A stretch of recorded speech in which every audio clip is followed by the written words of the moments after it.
Kirkendall here, youlearnguitar.com, and that was a solo, blues solo in the key of A, using exclusively notes from the minor pentatonic scale, and from our first two patterns of that scale, our E shape and our D shape.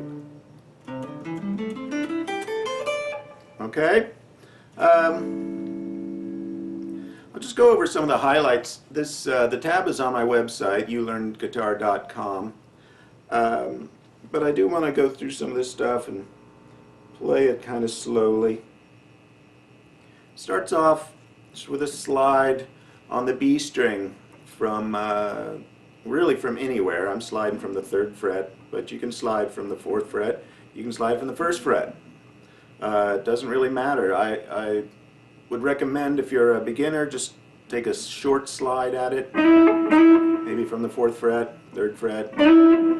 And I'm barring my first finger across the first two strings, and then I'm sliding my ring finger on the B string from the 8th to the 10th fret. So that's the way we're playing. Even though I'm playing this note and then I'm playing the same note here, it's just a good example of, you know, kind of getting some continuity as a way to connect the two scales but still sound like you're in the same general area. I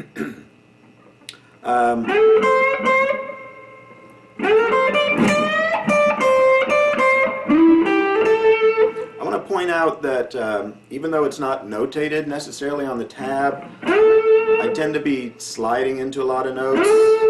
That's just something that eventually comes naturally if you do it. And you can hear the difference. It's just a little more musical, a little more interesting.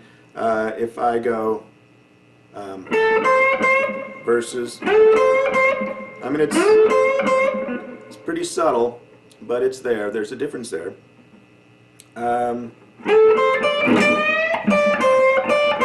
Doing a little rake there. If you watch my lesson on articulation, you'll notice that I'm doing a lot of the different things that I explained in there: hammer-ons, pull-offs, slides, bends, rakes in that case.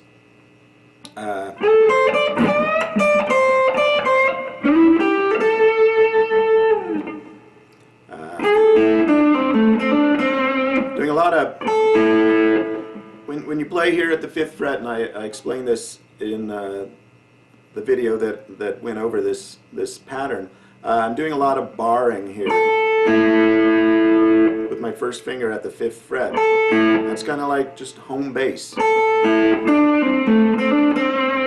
there's lots of licks you can get out of that, just hanging out at that spot.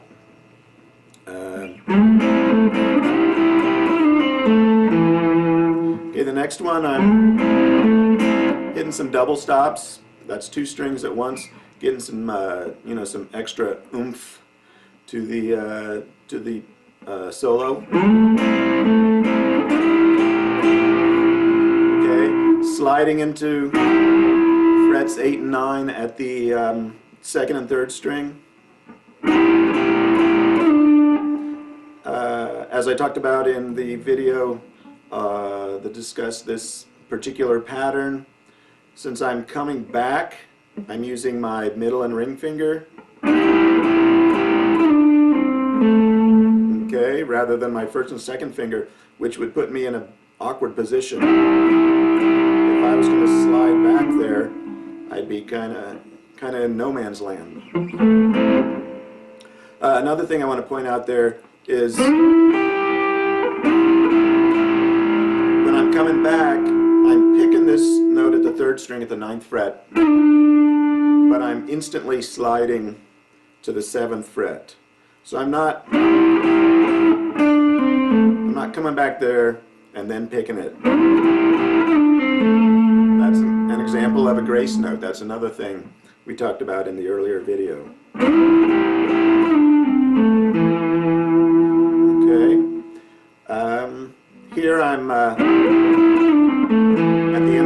like I'm going from my ring finger on the 7th fret, 4th string, to my middle finger on the 7th fret, 5th string. And I do that so that I don't have to pick up that finger. You could do it with a bar. That works too, as long as you don't accidentally make that note ring at the third string, 7th fret. Okay?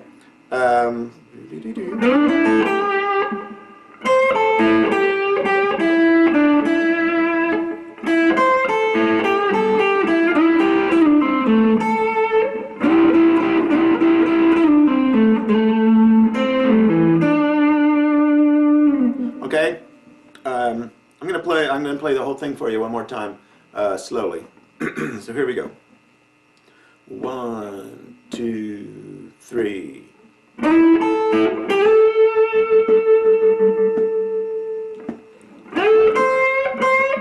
Hopefully you can hear my foot tap.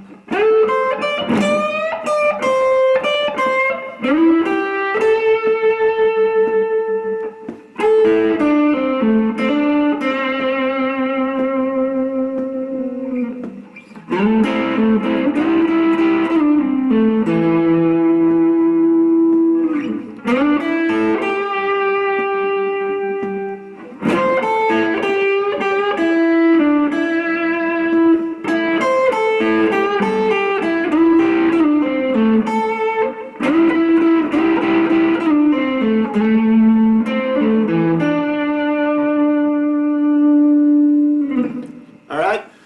So I think the thing that we can really get out of this is that you can play out of one scale, just a 5-note scale. The notes just repeat all over the place, with a couple patterns, and come up with something that's pretty musical. Okay, and that's just a matter of practice. You know, do a lot of jamming to backing tracks. Just play your blues in the key of A. If you want to be adventurous, play the blues in the key of C. Move everything up 3 frets. So if we're at the 5th fret for the key of A, we're at the 8th fret for the key of C. That's about it for this lesson. Okay, you know where to find me, youlearnguitar.com. And if you have any questions and you're on the site, just send me an email. All right? Thanks a lot.